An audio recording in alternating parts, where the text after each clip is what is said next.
여러분, 안녕하세요.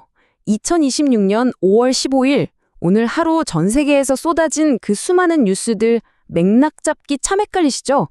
복잡한 이슈들의 핵심만 딱딱 짚어서 아주 속 시원하고 명쾌하게 정리해드리는 오늘의 핵심 뉴스 해설 시간입니다. 오늘 정말 굵직한 일들이 많았는데요. 세상 돌아가는 이야기 지금 바로 시작해보겠습니다. 오늘 우리가 살펴볼 전체적인 흐름 빠르게 짚고 넘어갈게요. 첫 번째, 지금 심상치 않은 글로벌 지정학적 위기. 두 번째, 드디어 터진 코스피 8000 시대 개막. 세 번째, 지역사회를 울린 안타까운 사건, 그리고 그 이면의 법적 쟁점. 그리고 마지막으로 놓치면 아쉬운 글로벌 주요 단신들까지 쫙 훑어보겠습니다. 자, 첫 번째 순서, 격동하는 글로벌 지정학입니다. 지금 세계 주요 리더들이 어떻게 거대한 판을 흔들고 있는지부터 크게 한번 보시죠. 정말 전 세계의 이목이 집중됐던 트럼프 대통령과 시진핑 주석의 베이징 정상회담, 드디어 결론이 나왔습니다. 두 강대국이 이란의 핵무기 보유를 막고 정말 중요한 원유 수송로죠. 호르무즈 해협을 열어두는 데는 뜻을 모았어요. 다행이죠. 그런데 중국이 대만 문제를 콕 집어서 가장 핵심적인 문제라며 강력한 경고를 날렸거든요.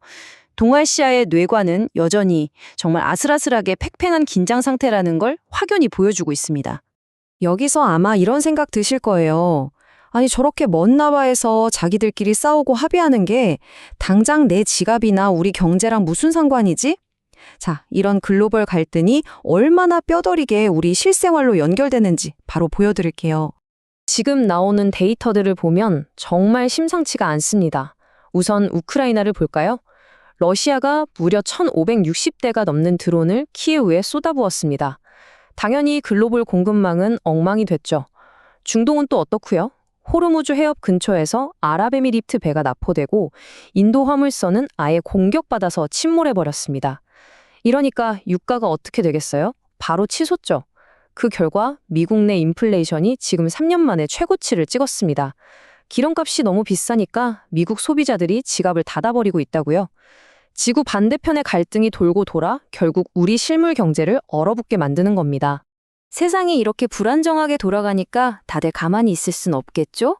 한국과 유럽연합, EU가 발빠르게 움직였습니다. 안보 방위 대화를 열고 방위산업, 우주, 그리고 사이버 안보 분야까지 싹 다 묶어서 안보 협력을 대폭 강화하기로 전격 합의를 했어요. 이 험난한 글로벌 위기 속에서 한국과 유럽이 파트너십을 다지는 이 행보, 앞으로 어떤 나비 효과를 가져올지 진짜 눈여겨보셔야 합니다. 자, 이제 분위기를 좀 바꿔서 두 번째 순서, 코스피 8000 시대 개막으로 넘어가 보겠습니다. 이 엄청난 기술적 변화가 금융시장을 어떻게 뒤흔들고 있는지 한번 보실까요? 숫자 8000. 와, 여러분, 드디어 코스피가 그 꿈의 장벽이라 불리던 8000선을 뚫어냈습니다. 한국 증시 역사상 그야말로 어마어마한 역사적인 순간이 온 거죠. 도대체 어떻게 8000을 찍었냐고요? 다 이유가 있습니다. 일단 장 초반부터 매수세를 쫙 끌어올린 우리 개인 투자자들의 엄청난 저력이 있었고요. 거기에 삼성전자, SK하이닉스 같은 테크 주식들이 AI 붐을 타고 폭발적으로 상승했습니다. 아까 말씀드린 미중 정상회담 덕분에 시장에 안도감이 퍼진 것도 한몫했고요. 미국 반도체 장비업체인 어플라이드 머티리얼즈가 어닝 서프라이즈를 터뜨리면서 이 모든 게 완벽한 타이밍에 톱니바퀴처럼 딱딱 맞물려 들어간 겁니다. 근데 여기서 꼭 짚고 넘어가야 할 게 있어요. 지금 시장 분위기가 완전히 반으로 쪼개져 있다는 겁니다. 한쪽에서는 AI가 코스피 8000을 하드캐리하며 축제 분위기인데 반대쪽 전기차 시장은 진짜 우울하거든요. 그 유명한 자동차 기업 혼다가요. 무려 1955년 이후 70여 년 만에 처음으로 연간 순손실을 냈습니다. 전기차 수요는 꺾이고 혜택은 줄어드니까 직격탄을 맞은 거죠.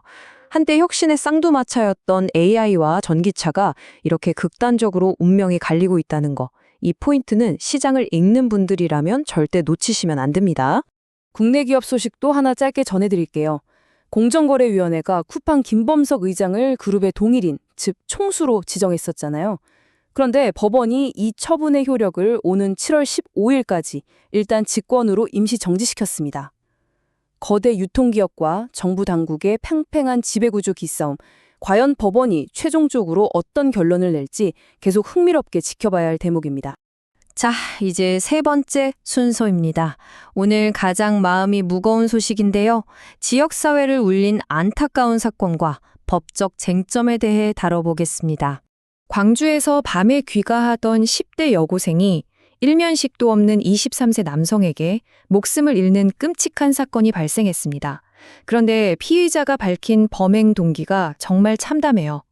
사는 게 재미없어서 자살하려다 범행했다. 사람을 살리는 일을 꿈꾸던 어린 학생의 생명을 앗아간 이유치고는 너무나도 허망하고 기가 막힌 진술입니다. 이 피해자는 자기가 욱해서 우발적으로 그랬다고 주장을 하고 있어요. 하지만 검찰과 법원의 시각은 완전히 다릅니다. 객관적 정황인 세 가지 단계를 딱 짚어냈거든요. 첫째, 흉기를 두 자루나 미리 챙겼다. 둘째, 범행 전에 주변을 배회하며 대상을 물색했다. 셋째, 범행 직후 휴대폰을 끄고 옷을 세탁하며 증거 인멸을 시도했다. 누가 봐도 치밀하죠? 이 명백한 계획성의 단계들을 검찰이 얼마나 입증해내느냐, 이것이 가장 무거운 처벌을 이끌어내는 핵심 관건이 될 것입니다. 그런데 이 비극에 더 소름 돋는 상처를 내는 일이 벌어지고 있습니다. 당시에 피해자의 비명을 듣고 목숨을 걸고 구조하러 뛰어들었다가 크게 다친 영혼 같은 남학생이 있었거든요. 근데 지금 온라인에서 무슨 일이 벌어지는지 아세요? 왜 혼자 살았냐, 도망간 거 아니냐 이러면서 엄청난 악플과 허위 사실들, 심각한 사이버 폭력에 쏟아지고 있습니다. 진정한 용기를 보여준 사람에게 위로는 못할 망정 이렇게 상처를 헤집고 있다니 정말 참담한 상황입니다. 여기서 중요한 법적 지식 하나만 확실히 짚고 갈게요. 명예훼손과 모욕, 이 두 가지는 급이 다릅니다. 이 남학생한테 도망갔다며 있지도 않은 구체적인 헛소문을 퍼뜨려서 명예를 훼손했다면 정보통신망법 위반으로 최대 7년 이하의 징역까지 처해질 수 있는 심각한 중범죄입니다. 반면에 얼굴을 평가하거나 비하하는 등 단순한 경멸적 댓글은 모욕죄에 해당하죠. 우리가 익명성 뒤에 숨어서 무심코 던지는 그 말들이 나중에 얼마나 무거운 법적 책임으로 돌아오는지 다들 진짜 명심하셔야 합니다. 자, 무거운 이야기는 여기까지 하고요. 마지막 네 번째 순서, 전 세계의 핫한 소식들을 스피디하게 전해드리는 주요 단신 코너로 넘어가 보겠습니다. 첫 번째는 과학 수사의 놀라운 쾌거입니다. 1980년대에 발생했던 아주 악명 높은 미제 연쇄 살인 사건. 다들 포기하고 있었는데 무려 40년 만에 범인이 체포됐습니다. 결정적 단서가 뭐였을까요? 위장 작전 중에 용의자가 길에 무심코 툭 뱉은 씹던 껌에서 DNA를 추출해낸 겁니다. 40년이 지나도 범죄의 흔적은 결국 꼬리를 밟힌다는 거, 정말 속 시원한 소식이죠? 이번엔 약간 황당하기도 한 테크뉴스입니다. 미국 내 생산 논란 등으로 계속해서 출시가 미뤄졌던 $499짜리 황금색 트럼프 모바일 T1 스마트폰, 다들 기억하시죠? 이 폰이 드디어 이번 주부터 고객들에게 공식 배송을 시작한다고 합니다. 시장과 소비자들의 반응이 과연 어떨지 이거 정말 무척 궁금해지네요. 챗 GPT 같은 AI 자주 쓰시는 분들 지금부터 귀 쫑긋 세우셔야 합니다. 보안 전문가들이 아주 긴급한 경고를 띄웠어요. 재무 상담 좀 받겠다고 AI 챗봇에 개인 금융 문서나 민감한 서류들 무심코 업로드 하시는 분들 계신가요? 그거 당장 멈추셔야 합니다. 엄청난 데이터 유출의 표적이 될 수 있다고 보안업계가 강하게 경고하고 나섰습니다. 편리한 AI 이면에 숨은 무서운 함정, 내 정보는 내가 스스로 지켜야겠습니다. 글로벌 정치와 위기 상황 세 가지 짧게 요약해 드릴게요. 첫 번째, 영국 보건장관 웨스 스트리팅이 돌연 사표를 던지면서 키어 스타머 총리의 리더십에 대놓고 도전장을 내밀었습니다. 두 번째, 쿠바는 지금 최악의 위기입니다. 러시아가 주던 무상석유가 끊기면서 극심한 정전 사태와 폭동 우려 등 국가 마비 사태에 직면했어요. 마지막으로 총격 사건 때문에 중단됐던 미국 백악관 출입기자단 만찬 행사가 다시 재개될 전망이라고 합니다. 언론 자유 수호라는 상징성 때문이겠죠? 전 세계가 한시도 조용할 날이 없네요.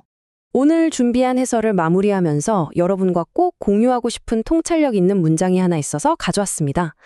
단순히 눈으로 읽는 것과 온전히 흡수하는 것 사이에는 차이가 있습니다. 진정한 흡수는 당신이 생각하고 결정하고 행동하는 방식을 완전히 재구성합니다. 어떠세요? 매일 엄청난 정보가 쏟아지는 이 시대에 우리는 과연 텍스트를 피상적으로 소비만 하고 있는지 아니면 실천하는 참된 흡수를 하고 있는지 한 번쯤 돌아보게 만드는 아주 멋진 문장 같습니다. 그래서 오늘 제가 여러분께 던지고 싶은 마지막 질문은 이겁니다. 기술의 발전과 자본시장이 코스피 8000이라는 유례없는 고점을 향해 훨훨 날아오르는 지금, 과연 타인을 향한 우리의 공감 능력이나 사회의 정의감도 그와 똑같은 속도로 진보하고 있을까요?